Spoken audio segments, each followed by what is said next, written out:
Young directors ఛానల్కి స్వాగతం సుస్వాగతం. క్లాసిక్ సినిమాల యొక్క స్క్రీన్ ప్లే ఎక్స్ప్లెనేషన్లో భాగంగా ఇప్పటికి నేను శంకరాభరణం అనేటువంటి సినిమాని దాదాపుగా ఒక 13 ఎపిసోడ్ల దాకా చేశాను. నేను దానిలో ప్రతి అంశాన్ని కూడా దర్శకత్వ పాయింట్ ఆఫ్ వ్యూలో, కథ పాయింట్ ఆఫ్ వ్యూలో, దర్శకుడు ఏం చేశాడని, తర్వాత మన యొక్క అభిప్రాయాన్ని కూడా చెప్తూ చేశాను.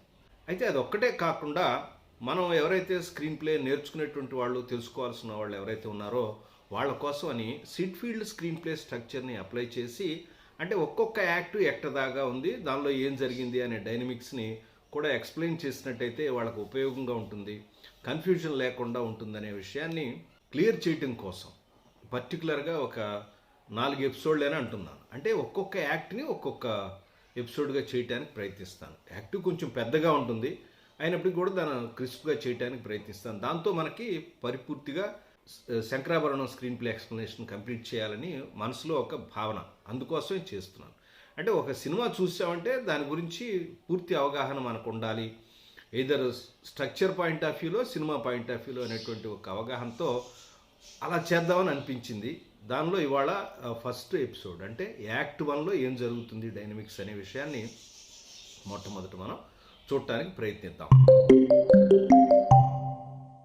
యాక్ట్ 1లో ఏం జరుగుతుంది అంటే పాత్రల యొక్క పరిచయం, డ్రమాటిక్ ప్రెమిస్ అంటే కథ యొక్క అంశము, కథ యొక్క నేపథ్యము, తర్వాత కాన్ఫ్లిక్ట్ అంటే ప్లాట్ పాయింట్ 1 ఏర్పడటం, కాన్ఫ్లిక్ట్ ఏర్పడి ప్లాట్ పాయింట్ 1తో ఏర్పడటంతో first half an hour cinema అంటే యాక్ట్ 1 కంప్లీట్ అవుతుంది. ఈ విషయం మీకు క్లియర్గా తెలుసు కాబట్టి ఎవరైనా కొత్తగా చూడకపోతే చిన్నగా పరిచయం చేద్దామని చెప్పాను, చూద్దాం. సినిమా స్టార్ట్ అవడంతోనే పాత్రల పరిచయం. 2 ప్రధానమైన పాత్రలు, ఒకటి తులసి, తర్వాత ఆమె కొడుకు. ఈ 2 ప్రధాన పాత్రలే. సినిమా ఆమె కథే అనిపిస్తూ ఉంటుంది మనకి. ఆ 2 ఒక చోటు నుంచి ఒక లాంచీలో రావటం మనకు ప్రయత్నం కనపడుతూ ఉంటుంది. ఆ తర్వాత రెండవ పాత్ర, చాలా ఇంపార్టెంట్ అయిన పాత్ర, శంకర శాస్త్రి పాత్ర. సినిమాలో ఏ కాన్సెప్ట్ అయితే ఉందో ఆ కాన్సెప్ట్ అన్నింటి కూడా మోసేటువంటి పాత్రలు ఈ 3. శంకర శాస్త్రికి తులసికి మధ్యలో ఆ కళకు సంబంధించినటువంటి ఆరాధనా భావం ఉంది. ఒకళ్ళకు ఉన్నటువంటి కళ మీద మరొకళ్ళకి అభిమానం, గౌరవం ఉంది.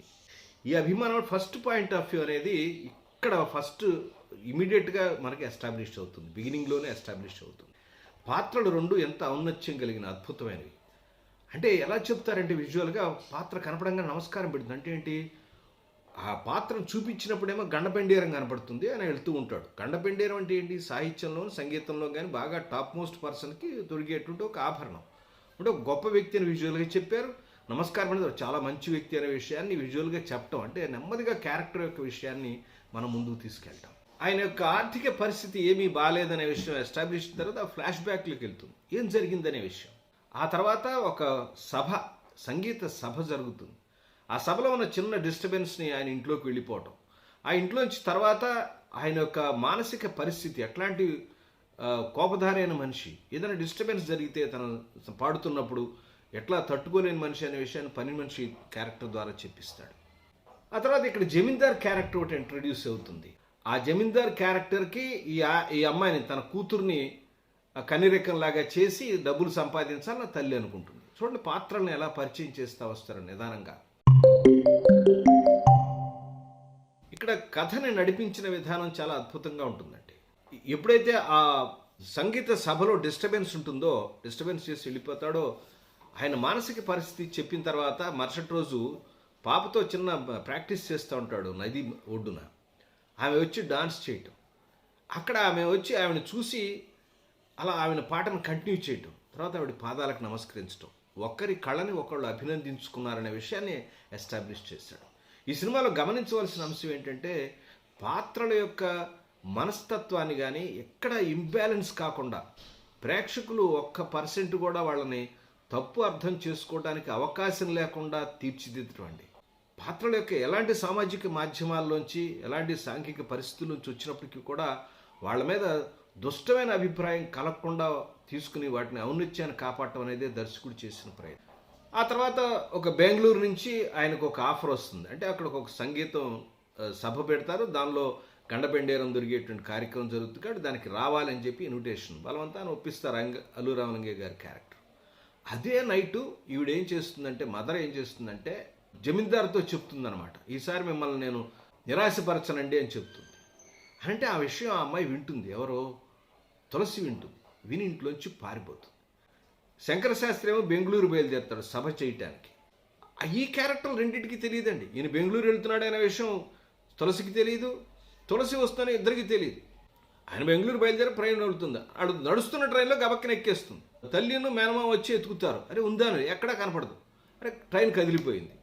ట్రైన్ కదిలిన తర్వాత ఆ అమ్మాయి రిలాక్స్ అవుతుంటుందండి. ఆయన బాత్రూంలోంచి ఓ లోపలికి చూసి షాక్ తింటాడు ఇద్దరు కూడా. ఒకసారి షాక్. ఇదే ప్లాట్ పాయింట్ 1. అద్భుతమైన ప్లాట్ పాయింట్ 1. ఆయన వెళుతుందనే విషయం ఈవిడికి తెలియదు, ఈవిడ వస్తున్న ఆవిడికి తెలియదు. ఇద్దరు కూడా షాక్ తింటారు. అక్కడి నుంచే వీళ్ళ యొక్క ఇద్దరి జీవితాలు మారిపోతాయి.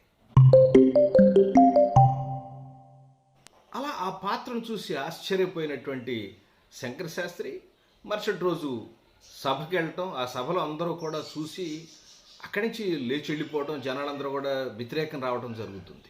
ఈ అన్ని సన్నివేశాలన్నింటినీ చూసుకున్నట్టయితే మనకు ఒక్క విషయం అర్థమవుతుందండి. సినిమాలో ఉన్నటువంటి ప్రధాన పాత్రలను చక్కగా పరిచయం చేయటం, వాటి యొక్క క్యారెక్టరైజేషన్తో పాటుగా పరిచయం చేయటం, అదేవిధంగా వాటి మధ్య ఉన్న కాన్ఫ్లిక్ట్ని కూడా పరిచయం చేయటం, తర్వాత ప్లాట్ పాయింట్ 1 ఇన్సిడెంట్ చూడండి ఎంత అద్భుతంగా ఉంటుందో. అద్భుతమైనటువంటి దృశ్యరూపం అండి ఇదంతా కూడా. తర్వాత కథ ఇంత సింపుల్గా తీసుకున్నప్పటికీ కూడా, సంగీతం లేదా కళలకు సంబంధించిన అంశమైనప్పటికీ కూడా కథని ఇంట్రెస్టింగ్గా చెప్పడం అనే పాయింట్ ఎక్కడ ఉంటుందంటేనండి, ఒక సన్నివేశం కాజ్ అండ్ ఎఫెక్ట్ సన్నివేశాలు అంటే కార్యకారణ సంబంధంతో సన్నివేశాలు ఒకదాంతో ఒకటి రూల్ అవుట్ అవుతూ ముందుకెళ్ళిపోతూ ఉంటాయి. అంటే ఒక్క సన్నివేశాన్ని తర్వాత ఏమైంది అనేటువంటి ఉత్సాహాన్ని ఆ స్క్రీన్ ప్లేలో కనపడటం వల్లనే మనం ఏ కథ తీసుకున్నప్పటికీ కూడా ఆ కథను జనరంజకంగా తయారు చేయవచ్చు అనే విషయాన్ని మనం ఈ సందర్భంగా తెలుసుకోవచ్చు. నేను చిన్నగా చేద్దాం అనుకుంటున్నాను ఈ ఎపిసోడ్లు. కాబట్టి ఈ యాక్ట్ 1 వరకు అంటే ప్లాట్ పాయింట్ 1 ఏర్పడటం వరకు ఈ ఎపిసోడ్తో కంప్లీట్ చేస్తాను.